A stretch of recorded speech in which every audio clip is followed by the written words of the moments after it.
There was a time not so long ago in history, but which seems to belong to a whole other world, when life in rural Ireland moved to the rhythm of the seasons and the distant ringing of church bells. It was a time when each morning began with the crowing of the rooster, when smoke from peat fireplaces slowly rose through thatched and stone roofs, drawing grey lines against the ever-changing Irish sky. The houses, built with stones stacked by the calloused hands of generations, stood firm against the winds that swept across the verdant hills, silent witnesses to stories told and retold around the fire. In those blessed days, the kitchen was the beating heart of every home. There was no hurry there, only the tranquil cadence of life being lived in its purest form.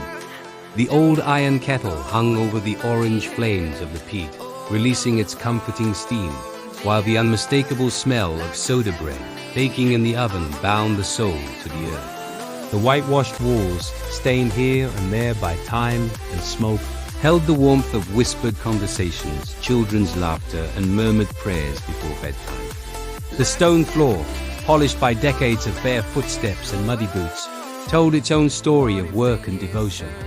The wooden windows, painted and repainted over the years, framed landscapes that seemed like living paintings, fields divided by dry stone walls, sheep grazing on the slopes and dirt paths winding between neighboring properties. Through these windows, the soft Irish light filtered in, creating dancing shadows that played on the walls during the long winter afternoons. And when the rain came, as it always did, the drops drummed against the glass with a melody that lulled children to sleep and calmed weary hearts. The clothes of that time carried the texture of the earth and honest work. The thick wool sweaters, patiently knitted by the experienced hands of mothers and grandmothers, all patterns that identified each family, each village. The men wore their tweed caps even indoors at times, as if they were part of themselves, while the women wrapped their shawls around their shoulders against the persistent cold that never completely left those lands. Children ran barefoot through the fields in summer, feeling the damp grass between their toes, and in winter, they wore worn leather boots that were passed down from brother to brother, from generation to generation. The routine had its own sacred rhythm.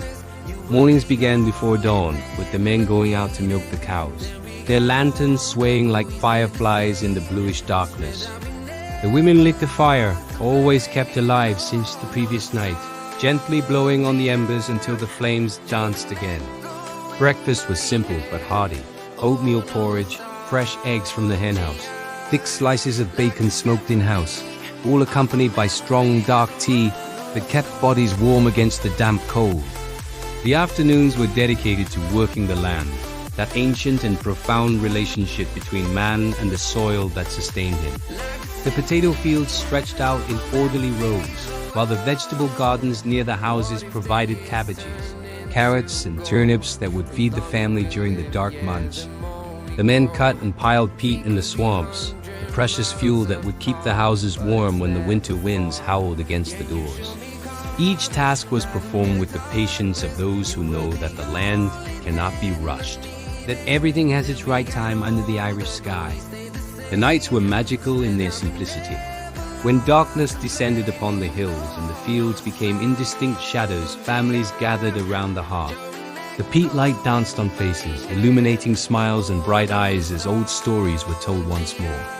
Grandparents spoke of old times, of fairy tales and saints, of memorable storms and abundant harvests. The children listened with wide eyes, absorbing every word, every dramatic pause, every shared laugh. The rosary was prayed in Gaelic, voices mingling in a melody of faith that had traversed centuries. On Sundays, life dressed in its finest clothes. Families walked along the country paths to the small stone church, where the bells called the faithful from all directions. There, under the low ceiling and between the damp walls decorated with simple images of saints, the community gathered not only to pray, but to recognize one another, to strengthen themselves as one body. After Mass, there was always time to chat in the churchyard, to exchange news, and to plan collective work for the following week. Solidarity was not a word. It was simply the way they lived. And when the festive season arrived, oh, how those simple hearts knew how to celebrate. The ceilidhs filled the barns and community halls with music and dance. The violins sang melodies that made feet move on their own. The accordions sighed stories of love and longing. The flutes whispered ancient secrets. Young and old danced together. The steps passed down from father to son, from mother to daughter, an unbreakable chain of culture and joy. Tea cakes circulated, and even in scarcity, there was always enough to share, because in rural Ireland, generosity was measured not by what one had, but by what one was willing to give. It was a time of less, certainly, but also a time of much more. Less haste, more presence. Fewer things, more connections. Less noise, more listening. Life unfolded as it should, connected to the land, to the seasons, to the eternal cycles that governed everything. And in those stone houses, under those modest roofs, between those walls that knew secrets and prayers, people lived full lives, rich in love, faith, and belonging. It was old Ireland, an Ireland that now lives only in memory and in the heart, but which continues to call those who knew it back home, always back home. Thank you for joining us on this journey back in time. If you enjoyed this glimpse into the past, please like, share, and subscribe for more stories. We'll see you in the next one.